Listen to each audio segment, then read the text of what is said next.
Dans Actes 10, 38, nous lisons « Vous savez comment Dieu a oint du Saint-Esprit et de force Jésus de Nazareth, qui allait de lieu en lieu faisant du bien et guérissant tous ceux qui étaient sous l'empire du diable, car Dieu était avec lui. » En d'autres termes, il n'a jamais accompli aucun miracle de sa propre initiative. Par exemple, voyons Jean 2, 1, 4. 3 jours après, il eut des noces à Cana en Galilée.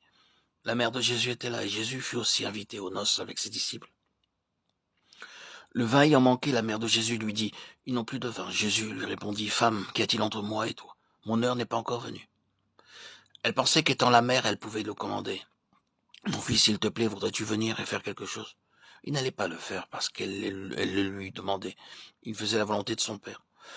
Tout ce qu'il faisait, il le faisait avec l'onction du Saint-Esprit, et non à cause de l'influence ou de la sympathie humaine.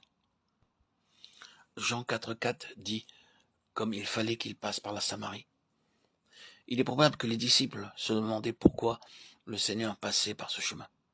Il y a 2 itinéraires pour aller de Judée vers la Galilée. Vous pouvez aller soit par la Samarie, soit prendre la route du Carmel. D'ordinaire, les Juifs ne voulaient pas passer par la Samarie parce qu'ils ne voulaient pas boire l'eau ou recevoir la nourriture des Samaritains. Mais le Seigneur insista pour prendre ce chemin plus tard.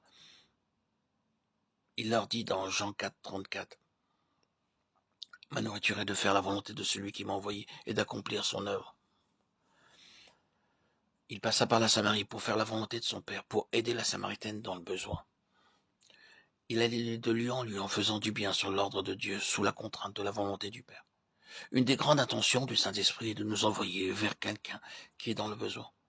Nous ne pouvons pas aider tout le monde. Parfois, Dieu nous dit d'aller de voir telle ou telle personne et nous rencontrons quelqu'un de malade ou dans le chagrin, dans le trouble, découragé ou dans quelque autre besoin et ils disent « Vous arrivez à point ». Nous avons besoin de découvrir quotidiennement par la prière « Seigneur, y a-t-il quelqu'un dans le besoin aujourd'hui ?» Et c'est ainsi que Dieu intervient. Dieu est si grand. Il nous fait rencontrer des personnes désirant écouter le message de Dieu.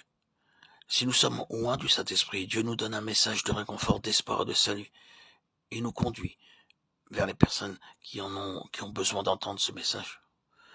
Par lui, nous savons où aller pour son service. Et la vie devient fructueuse. Dans Ésaïe 11, 2, 5, nous lisons « L'Esprit de l'Éternel reposera sur lui. » Esprit de sagesse et d'intelligence, esprit de conseil et de force, esprit de connaissance et de crainte de l'Éternel. Il respirera la crainte de l'Éternel. Il ne jugera point sur l'apparence. Il ne prononcera point sur un oui-dire, mais il jugera les pauvres avec équité. Il prononcera avec droiture un jugement sur les malheureux de la terre. Il frappera la terre de sa parole comme d'une verge et du souffle de ses lèvres. Il fera mourir le méchant.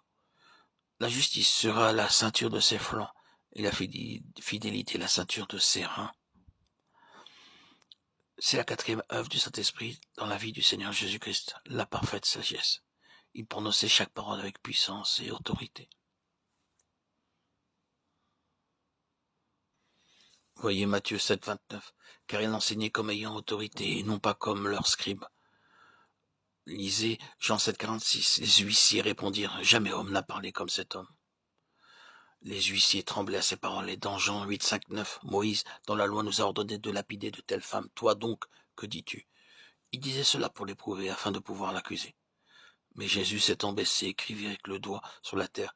Comme il continuait à l'interroger, il se releva et leur dit, que celui de vous qui est sans péché jette le premier la pierre contre elle. Et s'étant de nouveau baissé, il écrivait sur la terre. Quand ils entendirent cela, accusés par leur conscience, ils se retirèrent un à un, depuis les plus âgés jusqu'au dernier. Jésus resta seul avec la femme qui était là au milieu. Ces hommes étaient persuadés s'être joués de lui. Imaginez-les avec leur barbe et leurs longues robes. Ils disaient maintenant, maître, cette femme a été surprise en flagrant délit de péché. Selon notre loi, une telle personne doit être lapidée. Qu'en dis-tu? Ils savaient parfaitement qu'il avait dit « Je suis venu pour sauver les pécheurs ». Ils voulaient qu'il le répète afin de pouvoir dire au peuple qu'il était contre leur loi, et ils seraient confondus. Ils gardèrent le silence et pensaient « Maintenant nous l'avons confondu, maintenant nous l'avons confondu ».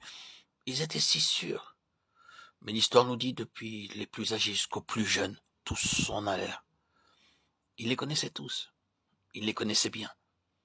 Ils savaient qui était l'aîné qui était le cadet parce qu'il connaissait chacun. Monsieur untel et untel, vous avez 69 ans et 4 mois. Qu'avez-vous à dire au sujet de votre péché? Et cet homme s'esquive sans bruit.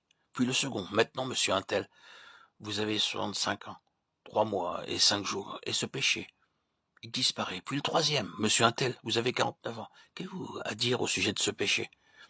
Il disparaît également. L'Écriture déclare, ils se retirèrent un, depuis les plus âgés jusqu'au dernier. Que celui de vous qui est sans péché jette le premier la pierre contre elle. Quelle sagesse! Une sagesse et un amour parfait. Avec cette sagesse, il pouvait confondre l'ennemi. Ce n'est pas par la sagesse du monde que nous pouvons gagner des âmes.